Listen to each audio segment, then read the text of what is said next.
take a look at my YouTube channel name. Is it knitting all the time? Is it knits and crochets? Is it spinning wool? No, it's not.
You know what? I'll just say this. Is the grocery store gonna get mad at me if I complain about the carts not being returned? Wait, what? Like if I come on the podcast and complain about something or talk about something, Yeah. am I supposed to talk about no people, places, or things while I'm here? Honey, you've got a big storm coming. What do you think of my sign for Monday? This is my favorite way to make a sign. It's a piece of fabric and it takes like 5 tools. So paintbrush, paint, fabric. These are bamboo sticks for gardening. And you just put one on each side. I'm gonna use, I think, masking tape or any kind of heavy duty tape. And then once the paint is dry, I'm going to wrap it around, tape it. You just have to tape the edges to the stick and then the top corner. So then you can hold it. And these are the best because you can shove them in a backpack or whatever. They're like really collapsible and very lightweight. So this is my protest sign to say no to fascist genocidal ethnostates. In America today, as all of you know, we face an unprecedented set of crises.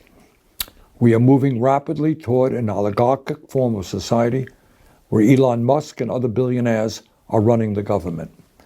We are moving rapidly toward authoritarianism, where Trump is ignoring the Constitution and the separation of powers. If there has ever been a time in the modern history of our country where ordinary people at the grassroots level have got to stand up and fight back, now is that time. Now is the time to reclaim our democracy. Now is the time to demand that we have an economy that works for all of us and not just the billionaire class. Now is the time for each and every one of us, as proud Americans, to get involved in the political process in any and every way that we can. Because here is the simple truth. The vast majority of the American people, Democrats, Republicans, and Independents, do not want to see us maintain a corrupt campaign finance system which allows billionaires to buy elections. The vast majority of Americans, Democrats, Republicans, and Independents, do not want to see Congress give tax breaks to billionaires and cut programs that low-income and working families need. The vast majority of Americans, Democrats, Republicans, and Independents, do not want to see a handful of billionaires running our government. The vast majority of Americans, Democrats, Republicans, and Independents, do not want to see us lose our democracy and move toward authoritarianism. The truth is, we can stop all of that. We can create a government that works for all of us and not just the few. But as evidenced today, it ain't going to happen here in Washington. It's going to happen out in your community, and in your community, and in your community. We are the majority. They are the 1%. The vast majority of the people are with us. They have the billionaires. Let us go forward together. Let us create the kind of nation you and I know that we can become. According to Democratic Senate sources I've been talking to, the biggest frustration inside the Democratic caucus isn't just Schumer's decision, but the indecision most of the week. The lack of clarity about what Democrats should or would do played out in a series of private Senate Democratic meetings that got pretty intense. In one notable moment, I'm told that Senator Michael Bennet of Colorado, who has not been shy about his frustration with his party leadership in the past, erupted during one of those meetings. Two sources familiar with the moment tell CNN that Senator Bennet accused the Senate Democratic leadership, his leadership, of having, quote, no strategy, no plan, and no message on this spending bill. Here's the thing, is that like, when I hear that there was no plan the week going into this, it definitely feels like he is getting pressure from donors. Yep. Because nothing that's happened right now has been unpredictable. We've been talking, I mean, we all knew when the deadline was. We've known for at least 2 weeks what was going to be in this so-called continuing resolution. 2 or 3 weeks ago, the general talk was like, we can't have a clean budget a continuing resolution. We need one that says like an affirmative, get some guardrails. An affirmative guardrail. But and people then, may not know what clean CR means, right? Which is just basically keeping the government open for a shorter period of time using the framework from the previous budget. Using the exact same budget numbers that existed in the year before. Yes, but that's not what the Republicans did here. They are trying to push it through because it helps enable Musk and Trump to continue It's even what they're different than doing. that. They cut, they're cutting basically, Washington, D.C. has to cut $1.6 billion from their budget with this. They cut in other places, and you'll see it reported, I can't remember what the number was, $13 billion, which, you know, in the great scheme of things is not necessarily huge, but it's actually $26 billion annualized. They add $10 billion to defense, which is actually $20 billion annualized. And on top of which, not only did they not offer an affirmative vow that we're going to actually respect the appropriations that we're voting on now, they're on the floor being quite clear that we will not respect even these appropriations that we're pretending to make. So they're guaranteeing more cuts to this budget and basically saying this is window dressing. This just gives us the air coverage to cut all of these agencies. The other thing it does, and again, we have to ask if Chuck Schumer and Fetterman dislike this, given their support for, or their weakness on the abduction of Khalil, but the Federation for American Immigration Reform, or in my opinion, a white supremacist anti-immigrant group, says one of the most positive changes in the bill is the funding increase for ICE. The new CR allocates $9.9 billion to ICE, $485 million more than last year. These additional funds will be critical in addressing ICE's budget shortfall and helping to carry out the Trump administration's removal efforts. ICE was facing a severe budget shortfall as President Biden left office. It's insane that this is included. I mean, that and that Schumer is backing it. But I think that they are panicked about how the market looks right now, and they're anticipating a reward from donors if they stabilize it. And Chuck Schumer didn't get the memo out to the rest of his caucus, apparently, that, hey, Wall Street's in my state, buddy. So I'm going to look out for that. Either way. And when he claims on Chris Hayes that he's backing up the federal workers, when the literal union that represents them, the largest, as Hayes pointed out, says, we want you to oppose this continuing resolution. I mean, Schumer, don't tell the federal workers what is good for them when the union is telling them we know what's better for you. But we can't even get the leader of the Democrats to listen to the union? it's astounding. Here is Representative John Larson. This is from like 2 days ago, I think, from Connecticut. The men and women on this committee are good people. They're honest and caring people. And that's why I do not understand why you would relegate this committee to no longer being of significance and resort to saying you will do whatever Elon Musk and Donald Trump tell you to do. Where's the independence of the committee? Where's the legislature? We're an equal branch of government.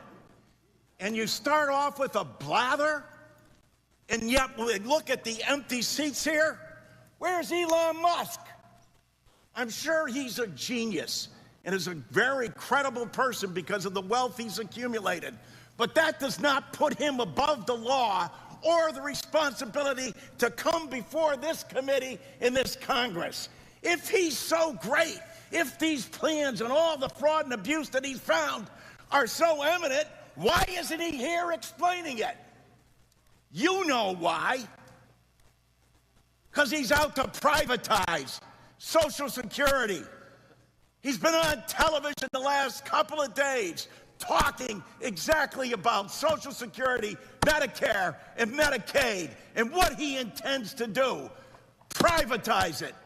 The American people, some of them may have been born at night, but not last night. People are aware of this. Every single one of your districts, all the money that comes in monthly, and you have not done, you as a Congress, have not done anything in more than 54 years. And now you have someone coming in to privatize a system, something you have longed to do going back to 1982, because Elon Musk thinks that this is the best thing to do. President Trump has called Social Security a scam. Elon Musk, as the chairman, as Mr. Neal said, called it a Ponzi scheme. Ask that of the people in your district. Ask that, Mr. Smith, of the more than 198,000 people in your district who rely on Social Security, and you won't even let the person who's planning to privatize it, who's telling the big lie in front of everyone, in bold as he possibly can, saying, this is what we're going to do. The Congress is in our back pocket. We don't even have to come before them and testify, because we control the House, we control the Senate, and we control the presidency. And it's the tyranny of the executive. It's why these resolutions were first adopted back in 1789, because the founding fathers knew that the executive branch does not have total authority over the legislature unless you have a willing party that says, no, we're going to do exactly what you tell us to do, Mr. Musk and Mr. President. It doesn't matter to our constituents.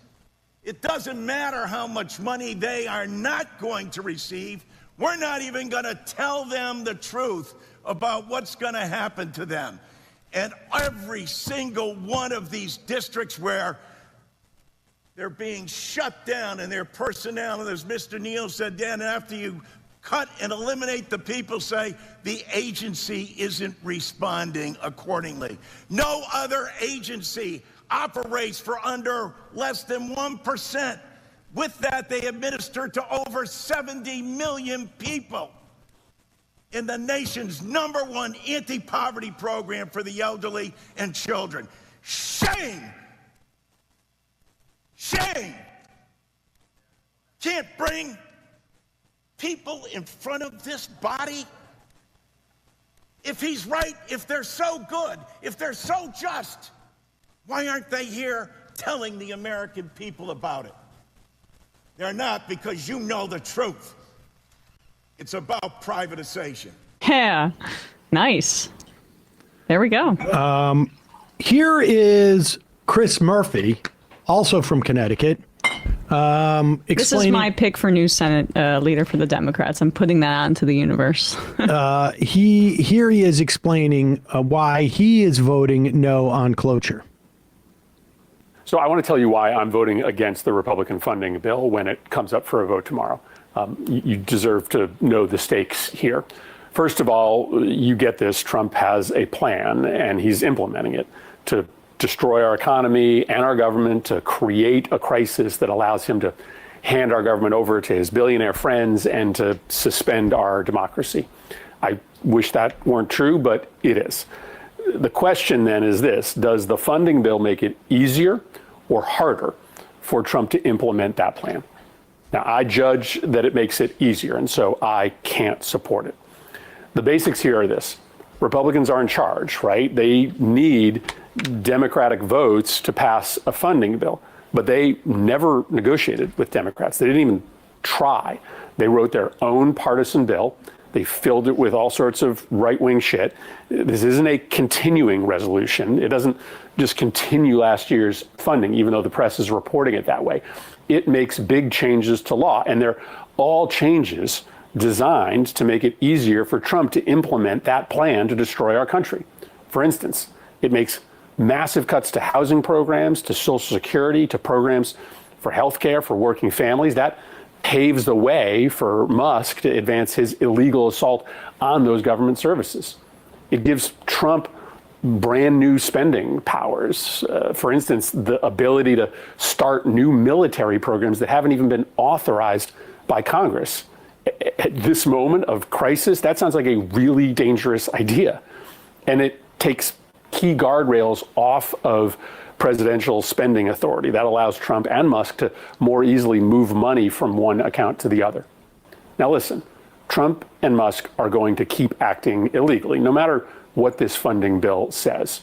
Whether we stop them, that's going to be up to the courts and up to our ability to mobilize people all over the country against their agenda, which is deeply, deeply unpopular.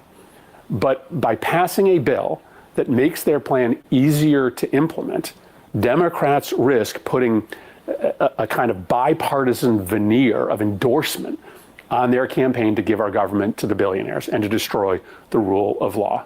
And I just won't be a part of that. You've heard Chuck Schumer's claim on this, that he's banking on Donald Trump being weaker in September. And then somehow, I don't even know what they're supposed, I don't even know how that works, because in September, it's going to be a reconciliation bill. So there is no filibuster. So in other words, the Republicans will need no Democratic votes to do anything. In fact, not only would they not need any Democratic votes, they can lose 2 or 3 votes. Yep. I mean, beyond that, it's just insane. Understand, that's what Schumer's strategy is. Here is AOC on Jake Tapper's program last night. And Democratic Congresswoman Alexandria Ocasio-Cortez of New York joins me now in the studio. Congresswoman, thanks so much for being here. So on social media, you've been urging people to call their senators, tell them to vote no on cloture, which allows the bill to go forward for a vote of just a simple majority, and to vote no on the vote for a simple majority on the Republican bill. What do you say to the counter argument of, like, a government shutdown hurts the country, hurts the people you represent from Queens and the Bronx? Absolutely, and that is why House Democrats have laid out a plan, as well as several Senate Democrats laid out a plan to keep government open for another 30 days as Republicans negotiate a deal with Democrats in order to have an extended government funding bill. But the House would have to come back into session, right? I mean, but House Democrats are in town. I mean, we're afraid of working? Is that the problem here? That the idea that, God forbid, members of Congress have to fly back and do their jobs? I mean, Genuinely, come on. We have a crisis, in terms of the budget, which of course was orchestrated. They could have dealt with this 6 weeks ago or 5 weeks ago. I mean, they knew, they set the date.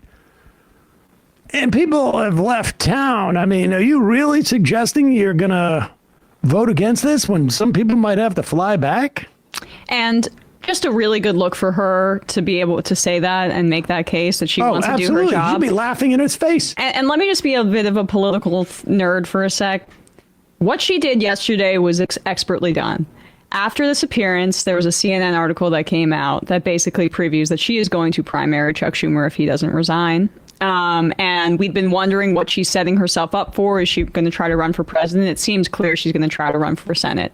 And what was included in that article was how many centrist House Democrats are urging her to do that because of how unhappy they are with the lack of fight in the Senate when they're up for re-election every 2 years, putting themselves on the line with votes, trying to oppose the Republicans and doing so. And when the Senate turns around and they have no risk except, from their donors, and they throw them under the bus. So she's developing like a political kind of, she's getting the backing of her House colleagues in this effort. And this was coordinated yesterday. Evan says on the IM, 2 senators called. Seriously easier than I thought. Just left a message. Very easy to do. Let's continue. Chuck Schumer, I guess the Senate Democratic leader, your senator, said at this meeting that he is going to vote for cloture. He is going to vote to allow there to be a simple majority vote. You think that's wrong? I believe that's a tremendous mistake. Yes. Why? I think, well, first and foremost, the American people, if anyone has held a town hall or has seen what has been happening in town halls, American people, whether they are Republicans, independents, Democrats, are up in arms about Elon Musk and the actual gutting of federal agencies across the board. This continuing resolution codifies much of this chaos that Elon Musk is wreaking havoc on the federal government. It codifies many of those changes. It sacrifices and completely eliminates congressional authority in order to review these impulsive Trump tariffs that he's switching on and off. And on top of that, for folks who are concerned about effectiveness in government, this Republican extreme spending bill removes all of the guardrails and all of the accountability measures to ensure that money is being spent in the way that Congress has directed for it to be spent.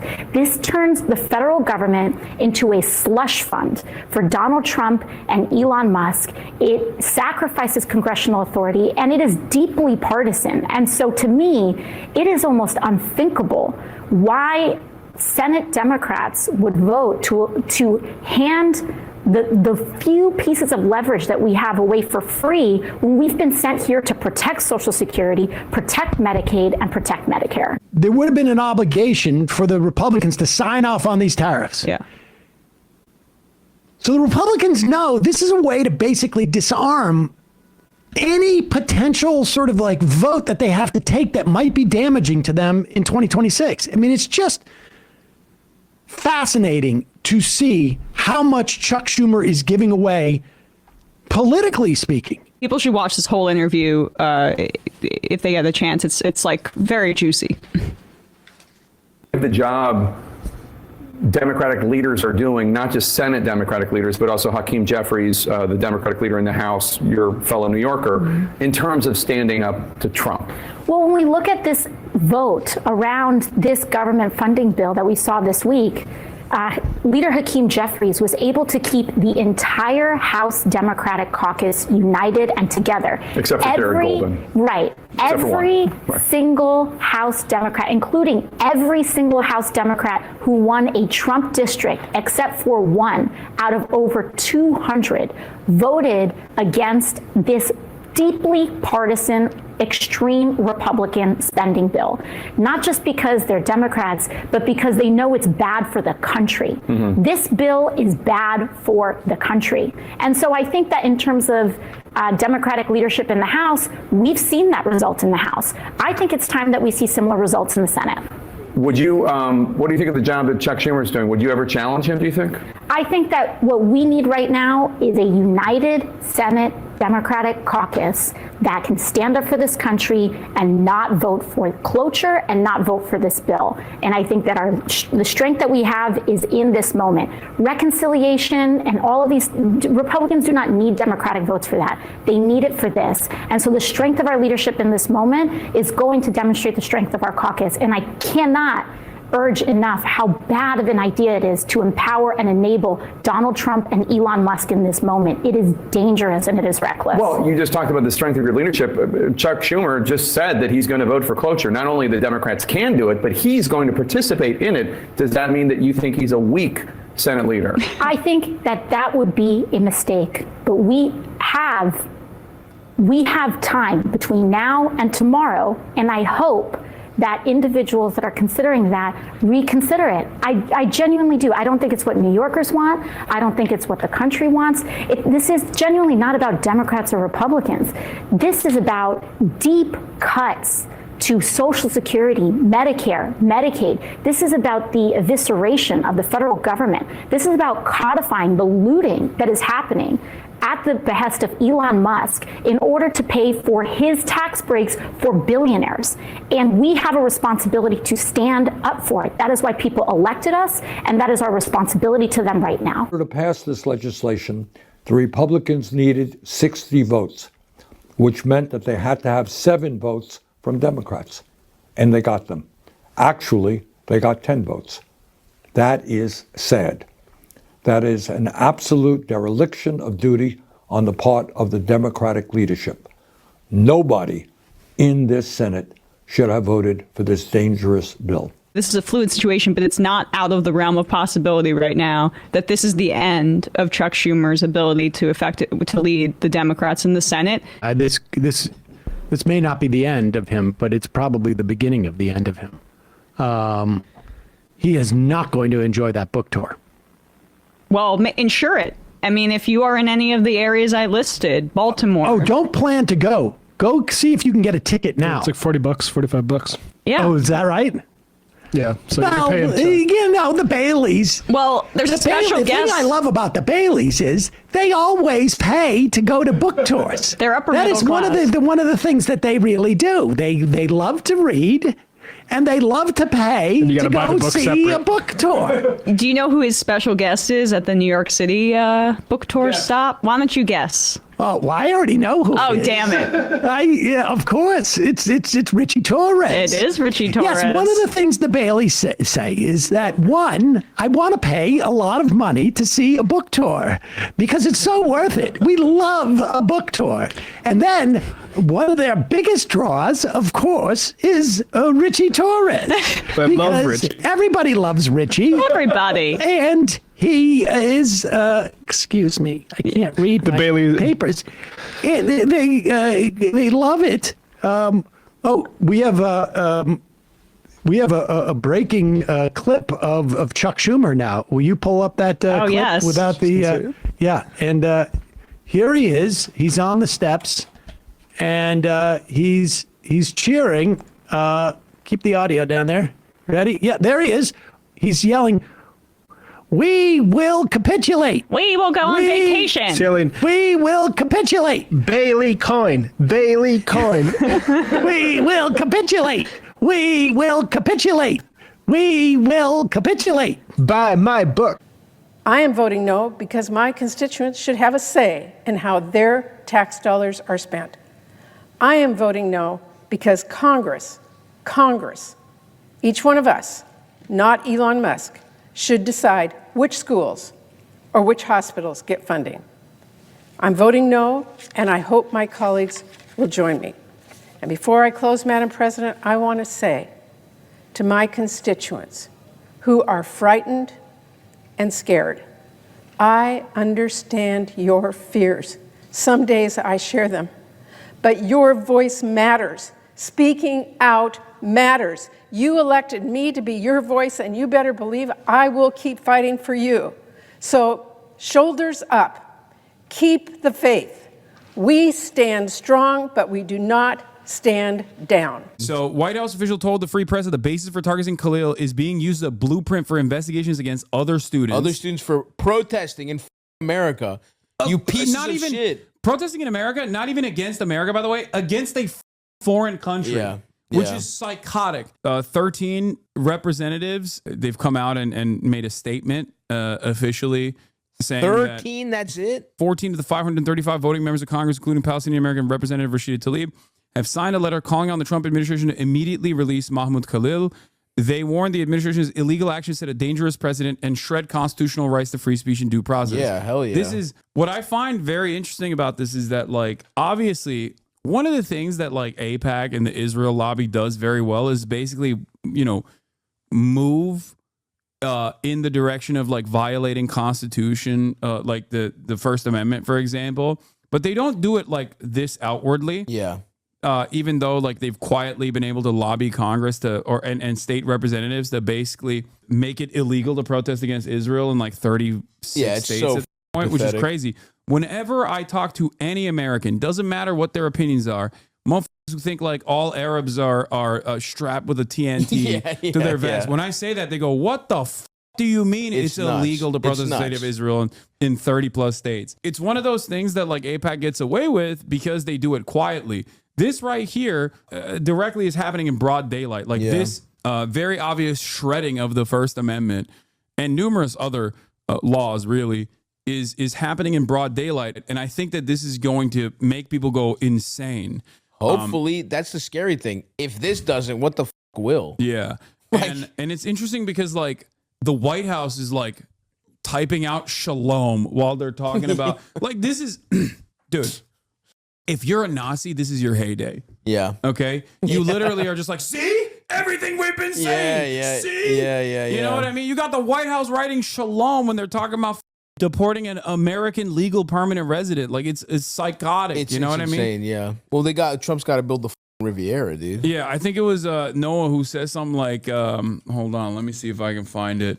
Noah tweeted about this where he was like, this is like a David Duke fantasy that the White House is just like actively contributing to. This is what Chuck Schumer's response was, which is psychotic. Like this is the most psychotic response of all time. The fact that it's 3 paragraphs. But he goes, I abhor many of the opinions and policies of Mahmoud Khalil. That's where we start, you piece of shit. You start with talking about him being a fucking asshole. Yeah. Are you out of your mind? This guy's a real terrorist. Oh my God. Right. He has hurt the feelings of Israel, and therefore, God, we're so. It's insane. Yeah, and have made my criticisms of the anti-Semitic actions at Columbia loudly known. Anti-Semitism in the first sentence when a guy gets disappeared in America. Yeah. Oh my God. Mr. Khalil is also a legal permanent resident here, and his wife, who's 8 months pregnant, is an American citizen. While he may well be in violation of various campus rules regarding how the protests were conducted last year, that is a matter for the university to pursue. Oh my God. Like, this motherfucker went beyond states' rights and went university rights. Yeah. This is a matter for the universities. It's also fucking psychotic because like none of what he's saying is correct. The entire purpose for why the student activists chose Mahmoud Khalil to represent them is because he is like the most balanced. Like he doesn't like pop off or say anything that could be misconstrued. Like a lot of student activists have been very good at messaging discipline in an effort to not to give any sort of leeway to like people claiming that they're being anti-Semitic. And what's incredibly frustrating is, and I know this personally, obviously, is that you don't have to really say anything. All you have to say is that you're against Israel, that you are anti-Israel, that you're an anti-Zionist, and that's all it takes for these guys. But at this stage, they're not even trying to clip chimp my man. They're just basically saying no, he's a vicious anti-Semite, but also he shouldn't be deported. But like the fact that this is the opposition, like this motherfucker should be saying how this is illegal and that Trump should get arrested if they do this. That's like they should be talking about how they're tearing up the Constitution, not starting with talking about how bad student protesting is for Israel. It's so fucking how pathetic. there's like validity. Even if you believe that, right? Even if you believe that, it's like your job is to provide some kind of opposition to these people, and no matter what you do, you're not allowed to just kidnap a permanent resident. You're not allowed to do it to anyone theoretically, but definitely not a guy who's here, legally. On a green card. And then he goes on to talk about like I've encouraged them to be much more robust in how they combat anti-Semitism, maintain harassment-free campus that protects the safety and security of Jewish and other students. The Trump administration's DHS must articulate any criminal charges or facts that would justify his detention. Oh my God! Give us a reason, please. Unacceptable levels of capitulation is just like completely psychotic. God, I hate if the administration cannot prove he has violated any criminal law, justify taking the severe action and is doing it for the opinions he's expressed, then that is wrong. It took That's 3 the wrong paragraphs. part. It took 3 paragraphs to get to like, oh, it's just wrong to detain him. Like, this is literally worse than if Chuck Schumer just like stood quietly. For sure. They are violating the First Amendment protections we all enjoy and should drop this wrong-headed action. I mean, if this isn't proof that the Democratic Party's done, I don't know what the is. They're just completely done. Yeah, to which Felix responded, I've seen a lot of very qualified defenses of Mahmoud Khalil from libertarians who are opposing this solely on legal grounds. Ann Coulter had a better statement about Mahmoud Khalil than Chuck Schumer. Pathetic. Okay? How psychotic. Like, Ann Pathetic. Ann Coulter literally came out and was like, I've never seen a motherfucker I don't want deported. Yeah. Like, she literally was like, but it seems like this is just because he's against Israel. Like, that's what she said. It's crazy. The other side of the story, of course, is that a member of Chuck Schumer's caucus, obviously, the recipient of a heart attack, brain concussion gun that turned him conservative and pro-Israel, John Fetterman, worked with a sex offender to effectively enact the most restrictive and draconian speech laws in the entire Western world. One of the people involved in the kidnapping of Khalil was Ross Glick from an organization called Beitar that openly and actively say they're Kahanas, which is like used to be considered a terror group by Israel. Wow. Yeah. Oh like, my God. That's how freak like these dudes are, that even the Israeli state was like, we love killing Palestinians, but you guys are a little too invested. And this neo-Nazi terrorist that actively and openly does this like doxing operation that is now saying that they're working with the Department of Homeland Security to create lists of people that are on student visas that are criticizing Israel. Like, that's what they're doing. You got these rabid ultra-Zionist freaks creating lists of people with names to go and tell the fucking fascist government who to deport. How do you not see the irony in this as an organization that calls themselves a Jewish organization? Like, how do you not put 2 and 2 together? Governments of the state knocking on doors and saying, any Palestinians here? Yeah. Any Palestinians on visas here? And the fact that they're like, even those guys are like, well, at least they have to have visas. Jesus That's Christ. Ross Glick. Our war is with Gaza, not Hamas, the people of Gaza. It's crazy. Just saying it, man. Oh, yeah, no, they just, and the Department of Homeland Security is working with them at the behest of a foreign nation. Like, what are we doing, bro? What are we doing? This is so pathetic. Here's House Minority Leader Hakeem Jeffries' statement on Mahmoud Khalil. Once again, doing the same thing that Chuck Schumer did. Mahmoud Khalil is a legal permanent resident whose wife, an American citizen, is 8 months pregnant. Okay, starts off strong. Yeah. But still, to the extent his actions were inconsistent with Columbia University policy and created an unacceptable hostile academic environment for Jewish students and others, there is a serious university disciplinary process that can handle the matter. Who gives a who gives a you fucking idiots? Dude, first of all, you have no evidence for this. Like, you're just making shit up. Students protesting at Columbia campus, especially a campus that historically has had to right the wrongs of the way they treated their student protesters who were on the right side of history during the Vietnam War. It is psychotic to turn around and be like, yeah, this time it's actually a severe violation. They should be not deported, but like they should be kicked out of the university. It's like bullshit. He should be kicked out and maybe go to jail, but this is too much. Yeah, but in America, in the context of the arrest and detention of Mahmoud Khalil, the DHS must produce facts and evidence of criminal activity. That's what they're begging for. They're literally like, please. They're like, please give us an out to support you. Yeah, please give us a reason for why. Even if you believed this and you were good at politics, you would understand the opportunity you have to make these people look like fascists, which is what they're doing. Even if you were just a cynical politician that was like, that does love Israel, you could be like, well, but we could nail Trump here if we just went. If we talked about how un-American he is, and we can talk about, we can get libertarians on our, like, but they're not even shrewd enough to do that, or they're too scared. I don't even know. You got smarter Republicans who are using the Israel conflation with anti-Semitism as an opportunity to do insane harm, as an opportunity to just completely erode what remains of the First Amendment in this goddamn country. And the Democrats are championing it, or at most, they're basically being like, just do it by process, please, sir. With no other details, someone who's a legal permanent resident getting disappeared with no information, that's it. We don't need to know anything else. That's Yeah. insane, and that should fucking scare everybody, dude.